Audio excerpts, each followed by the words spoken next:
माधवा, पूर्वजन्मीची देणी घेणी चुकवण्यासाठी माणूस पुन्हा जन्म घेतो. आम्ही अशीच कोणती तरी देणी देत आहोत. आणि हे जर पाप तिच्या हातून या जन्मी घडले असते तर तिची सुटका कशी होणार होती? सांग ना, कशी होणार होती रे? माधवा, एकदा डाव मोडला तो मोडलाच. पुन्हा दुसऱ्याच्या नावाचे कुंकू कपाळ लावणे हे पाप आहे. पाप आहे होय. तेव्हा भलते सलते तिच्या मनात भरवू नकोस. काळजावर दगड ठेवून तिला वटणीवर आणले मी. डोळ्यांवर रूढींची झापडे बांधलेली असली म्हणजे माणसे खरोखरीच आंधळी होतात. आमच्या मागे दुसऱ्या विवाहाचा तगादा लावणारे भाऊसाहेब आणि दुर्गाक्काच्या बाबतीत निष्ठुर होणारी ताई भयंकर आहे.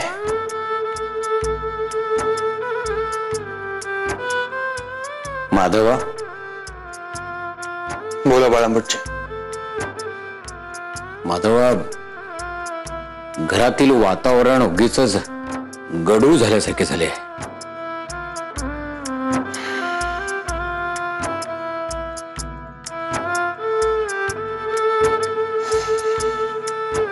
खरे आहे, घरातील वातावरण गढूळ झाले आहे हे निसंशयपणे खरे आहे. पण असे का बाळंबटजी? कारण पती निधनानंतर स्त्रियांनी असे अनैसर्गिक आणि भीषण आयुष्य जगावे असे शास्त्रात कुठेही सांगितलेले नसतानाही आपण दुर्गाक्काच्या हातून कोणताही गैरप्रकार घडलेला नसताना ताई काकूंनी तीस एवढी कठोर शिक्षा द्यावी हे सर्वस्वी अनुचित आहे. नाही माधवा, ताई साहेबांनी जे केले ते दुर्गाक्कांना नियमाची जाणीव करून देण्यासाठी केले. अरे विधवेच्या मनी असे हे विचार येणं पाप आहे. काय बोलता आहात बाळंभटजी आपण? अहो, दुर्गाक्का एक माणूस आहे. नाही बाळंभटजी, ती एक स्त्री आहे आणि स्त्रियांसाठी जे नियम घालून दिले आहेत ते त्यांच्या भल्यासाठीच आहेत आणि त्यांनी तसेच वागावयास हवे. बरोबर आहे. जे काही नियम आहेत ते फक्त स्त्रियांपुरतेच, पुरुषांस मात्र सारेच मुक्तद्वार. म्हणजे स्त्रियांनीही तसेच मोकळे वागावे असे आपले म्हणणे आहे की काय? वा, म्हणजे स्वैराचार आणि भ्रष्टाचार यांना स्वतःहूनच संमती दिल्यासारखे आहे. आपले बोलणे अत्यंत क्लेशकारक आहे बाळंभटजी. स्त्री म्हणजे पापाचे मोहाचे माहेरघर ही तुम्हा सनातन्यांची धारणाच आपल्या लोकांच्या प्रगतीचे मार्ग अवरुद्ध करीत आहे नव्हे, उलट त्यांना अधोगतीच्या खाईत लोटत आहे. माधवा, तू काही म्हणालास तरी हे धर्मनियम आहेत हा आमचा विचार ठाम आहे आणि या तुझ्या नवमतास भाऊसाहेब या घरात कधीच थारा देणार नाहीत हे लक्षात ठेव. आणि आम्हीही आमच्या नवमतापासून तसोभरही हटणार नाही. तर मग संघर्ष अटळ आहे.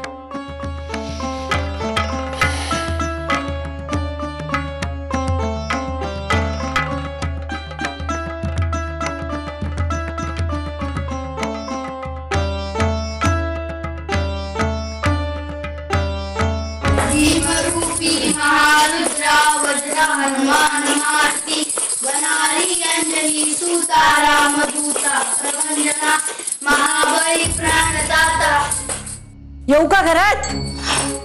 अगो बाई, तुम्ही आणि आलात ना घरात, मग कशाला विचारता येऊ का म्हणून? वंसा, जाऊ बाई तुम्ही.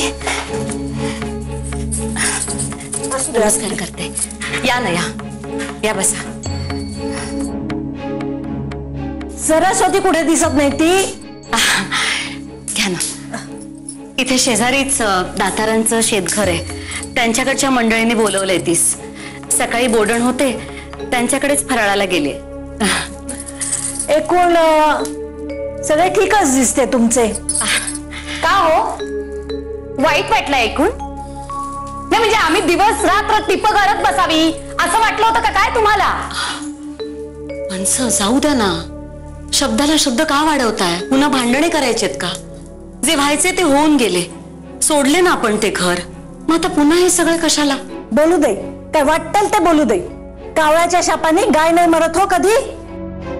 तोंडावर तुम्ही असे मात्र गोड बोलता आणि पाठीमागून तुम्ही आम्हाला सांगितलं नाहीस तरी आम्हाला सगळं समजतंय हो. भाऊजी आणि गोपाळ या खटल्या संबंधी जावई बापूंची मदत घेणार आहेत आले आमच्या कानावर. मागच्या खेपेस आमचे हेच सांगत होते, पण त्यावेळी भाऊजींनी केवढा गजब केला. मोठ्या तत्वाच्या गोष्टी सांगितल्या होत्या. या बाबतीत जावई बापूंना गळ घाला असे तुमचे म्हणणे होते, जे आम्हाला अजिबात मान्य नव्हते. पण आता काय करताय तेच ना. एक लक्षात ठेव उमा, तुम्ही कितीही खटाटोप केलात ना तरी तुम्हाला यश नाही हो. हा खटला आम्हीच जिंकू. बर, हे सांगायला आली होतीस का तू? नाही, पण घर सोडताना मला न सांगता देव घेऊन आलात ना, ते न्यायला आले मी.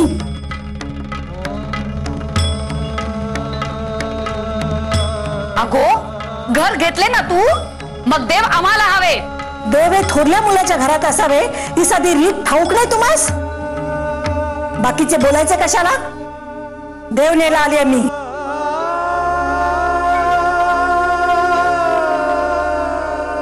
अवगुणांचे हाती आहे अवघीच फजिती, नाही पात्रा सवे चाड, विष तांब्या वाटी भरली लावू नये होटी.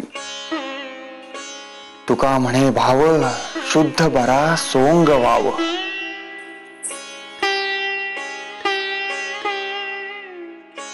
स्वतः तुमच्यासाठी ताक आणले आहे. ठेवा ते.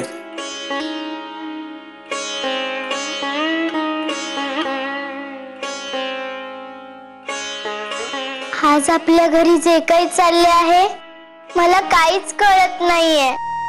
कोणाचे चुकले आहे तेही समजत नाहीये. मी आणि दुर्गा अक्का बोलत होतो. रावजी दादांनी सगुणाताईंचा हात पिरघळला तरी सगुणाताई हसतच होत्या. याचेच मला नवल वाटत होते आणि दुर्गा अक्का तेच विचारत होत्या. बहुतेक त्याचाच राग ताई सासूबाईंना आला असावा, म्हणून त्यांनी अगदी रागाने मला सांगितले की रमे तू आज जा.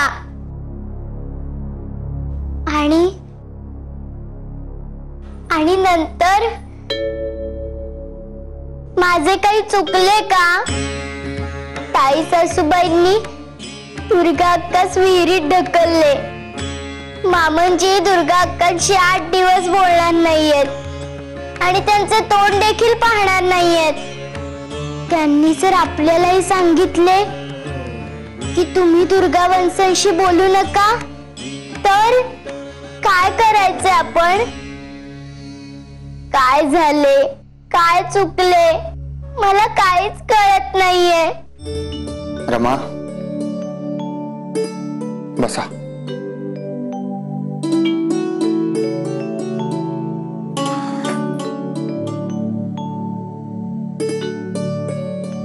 रमा, कधी कधी चुकून भाकरी थोडीशी करपते म्हणून ती लगेच टाकून द्यावयाची का?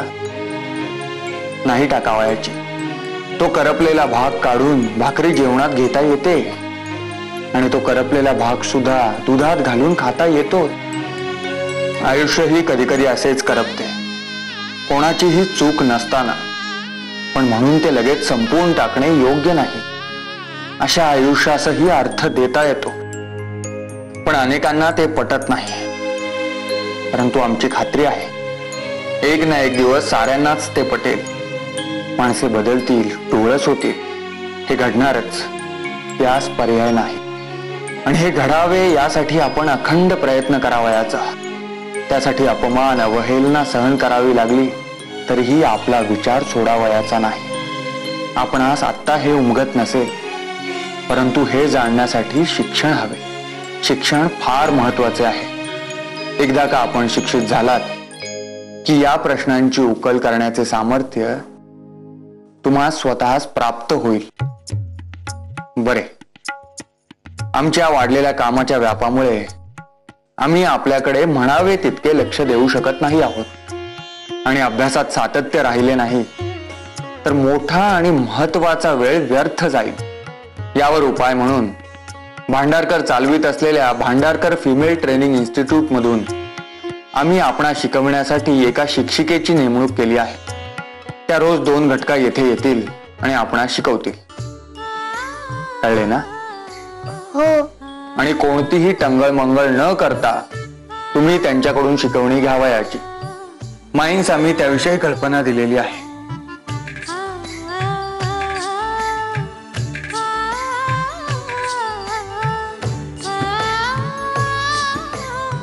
भाकरी करपते तसे आयुष्यही करपते. काय करावे हिच्या मनाचे, काय करावे हिच्या आयुष्याचे काहीही समजत नाही. हिला हसवावे का हिला रडवावे ते तर अजिबातच समजत नाही.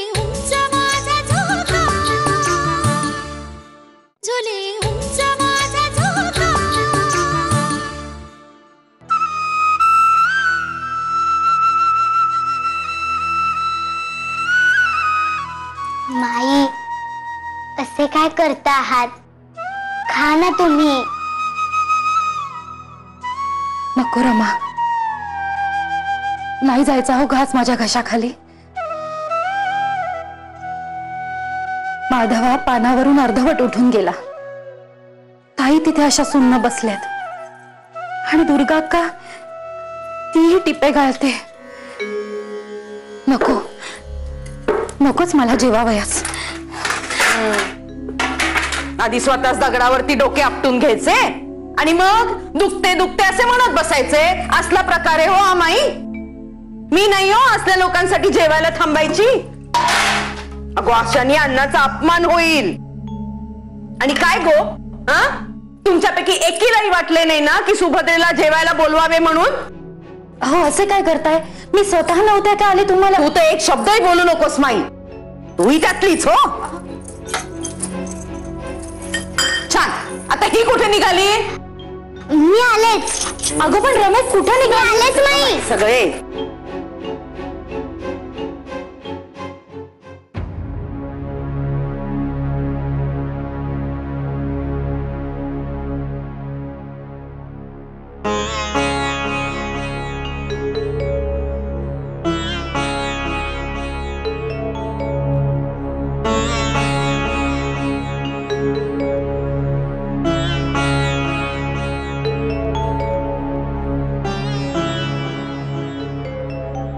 सासूबाई, 2 घास तरी खा ना. पोट भरले गो माझे, माझ्या कर्माने आणि माझ्या. ताई सासूबाई, असे नका ना काही बोलू. तुम्ही जर खाल्ले नाहीत तर घरातल्या कुणालाच अन्न गोड लागणार नाही. कसा उतरेल गो घास घशाखाली, कसा उतरेल? यशी टिपे गाळीत मुटकुळे करत पडलेली. आतडे तुटते गो माझे, आतडे तुटते. काय करावे हिच्या मनाचे, काय करावे हिच्या आयुष्याचे काहीही समजत नाही. हिला हसवावे का हिला रडवावे ते तर अजिबातच समजत नाही. नुसते गलबलते आणि राग येतो स्वतःचाच. तिलाच म्हणावे, आता पुरे झाले, 4 घास घ्या खाऊन, म्हणजे होईल कल्याण सगळ्यांचे. पण ताई सासूबाई, तुम्हालाच दुर्गा अक्कांना समजवावे लागेल ना. म्हणजे बघा ना, जर एखाद्या दिवशी भाकरी चुकून करपली तर आपण ती भाकरी पूर्ण टाकून तर नाही ना देत. आपण त्या भाकरीचा करपलेला भाग बाजूला काढून बाकीची भाकरी खातो आणि तसाच करपलेला भागही दुधात कुस्करून चांगलाच कामी येतो. तसा नशिबाचा करपलेला भाग, नशिबाचा करपलेला भाग. अगो काय करपलेल्या नशिबाचे, बोल ना पुढे. मला हे सारे स्वतःनी सांगितले, पुढचे मला नीट कळले नाही.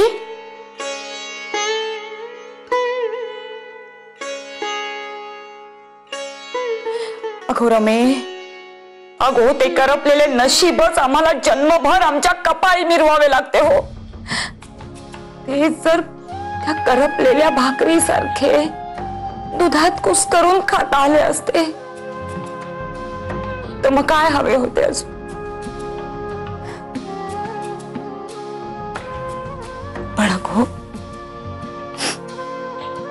तुमच्यासारखे माया करणारी माणसे आमच्या आजूबाजूला असतात ना, तेवढाच काय तो आधार असतो.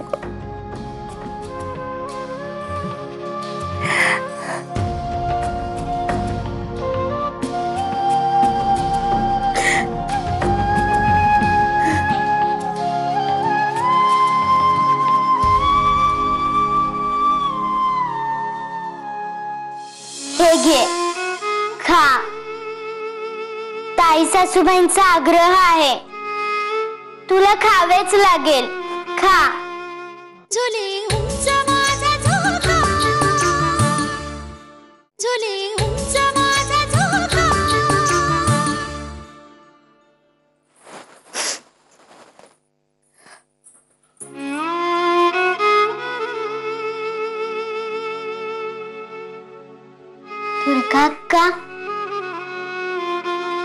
दुर्गा अक्का, खा ना तू. हे बघ दुर्गा अक्का, जर तू जेवली नाहीस तर घरातील कोणी जेवणार नाही, ताई सासूबाई सुद्धा.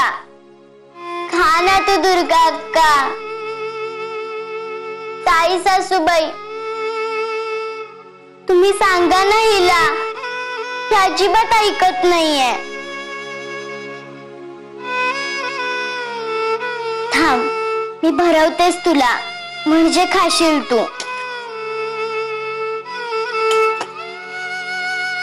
हे घे, खा. ताई सासूबाईंचा आग्रह आहे, तुला खावेच लागेल. खा. ताई सासूबाई, बघा ना, ही खातच नाहीये.